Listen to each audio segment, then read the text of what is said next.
स्वागत है आपका भारत वॉइस में।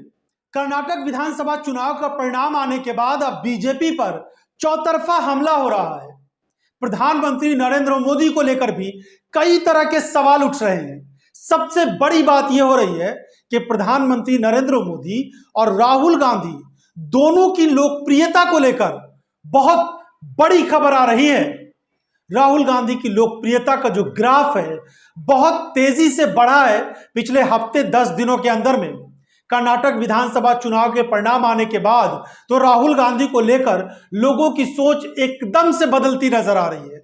वहीं प्रधानमंत्री नरेंद्र मोदी को लेकर एक निराशा का माहौल है। लोगों के अंदर इस बात को लेकर चिंता भी है कि पीएम मोदी देश के एक मजबूत नेता खुद को कहते हैं। वो बीजेपी के बहुत सारे नेता कहते हैं कि प्रधानमंत्री नरेंद्र मोदी तो दुनिया के बड़े नेताओं में से एक हैं, लेकिन हालात क्या हैं कि अपने ही देश में वो बेगाने होते जा रहे हैं। प्रधानमंत्री नरेंद्र मोदी ने देश की जनता से न जाने कौन कौन से वादे कर लिए, कौन कौन सी योजनाओं का ऐलान कर दिया, लेकिन हालात अब बिल्कुल बदलते नजर आ रहे हैं। पिछले 9 सालों में पीएम मोदी ने बस वादे किए, योजनाओं का ऐलान किया, बड़ी बड़ी बातें कही और बड़े बड़े देश के लोगों को सपने दिखाए। अंत में हुआ ये कि कुछ भी अच्छा नहीं हो पाया। देश में युवाओं से लेकर किसानों से लेकर खिलाड़ियों से लेकर महिलाओं तक सब लोग कुछ ना कुछ खास मुद्दों को लेकर परेशान हैं, चिंता में हैं। सरकार उनकी चिंताओं को लेकर गंभीर नहीं दिख रही है। आप अगर बात करेंगे कि इस देश में महंगाई है तो बीजेपी के नेता आपको जवाब देंगे कि पूरी दुनिया में देखिए किस तरह से रिसेशन है, पूरी दुनिया में देखिए किस तरह से महंगाई है, उसके मुकाबले में भारत में महंगाई ना के बराबर है। आप कहिएगा कि युवाओं के अंदर बेरोजगारी का संकट है, युवा बेरोजगार हैं, तो वो कहेंगे कि ऐसा नहीं है।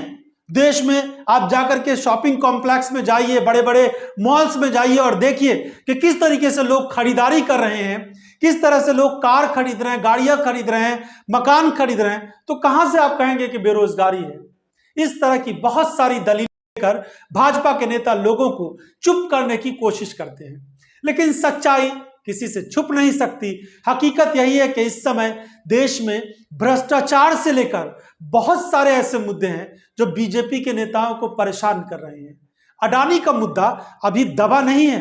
अडानी के मामले पर भले ही राहुल गांधी ने सवाल किया संसद के अंदर और उसके बाद उनकी संसद की सदस्यता चली गई, लेकिन इसके बावजूद भी राहुल गांधी को लेकर लोगों की यह सोच है कि राहुल गांधी सच की आवाज उठा रहे हैं और प्रधानमंत्री नरेंद्र मोदी उस आवाज को दबाने का हर संभव प्रयास कर रहे हैं। अब आइए, ममता बनर्जी ने एक बड़ा बयान दे दिया है। उन्होंने कहा है कि कांग्रेस पार्टी को यह ध्यान देना होगा, कांग्रेस पार्टी को इस पर गौर करना होगा कि जिन राज्यों में क्षेत्रीय पार्टियां हैं उन राज्यों में कांग्रेस पार्टी क्षेत्रीय पार्टियों को मजबूत करे, सहयोग करे, और जिन राज्यों में कांग्रेस मजबूत है वहां पर क्षेत्रीय बाकी पार्टियां जो है कांग्रेस का सहयोग करेंगी। यानी एक बहुत ही सकारात्मक पहल हुई है ममता बनर्जी की तरफ से और विपक्षी एकता को मजबूत करने के लिए इसे बहुत बड़ी खबर के तौर पर देखा जा रहा है। क्योंकि नीतीश कुमार जिस तरह से नेताओं से मिल रहे थे उनमें कहा जा रहा है कि 2 बड़े नेता, खास करके ममता बनर्जी और के चंद्रशेखर राव जो तेलंगाना के मुख्यमंत्री हैं, वो बड़ी रुकावट बन रहे थे इस तीसरे मोर्चे को लेकर के। नीतीश कुमार लगातार ये प्रयास कर रहे हैं कि तमाम पार्टियां एकजुट हो। उनके इस प्रयास में एक बड़ी कोशिश ये है कि कांग्रेस पार्टी के नेतृत्व में कांग्रेस पार्टी इसका नेतृत्व करे और उसके साथ सारी पार्टियां जुड़े।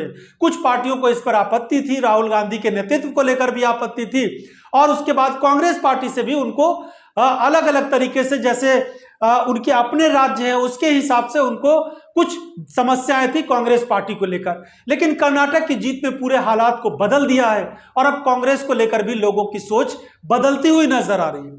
तो अब तीसरा मोर्चा बहुत मजबूती से आगे बढ़ रहा है। सोचिए, बिहार, उत्तर प्रदेश और पश्चिम बंगाल, ये 3 ही ऐसे राज्य हैं, अगर इन तीनों राज्यों में विपक्षी एकता मजबूत हो गई तो बीजेपी का क्या हाल होगा।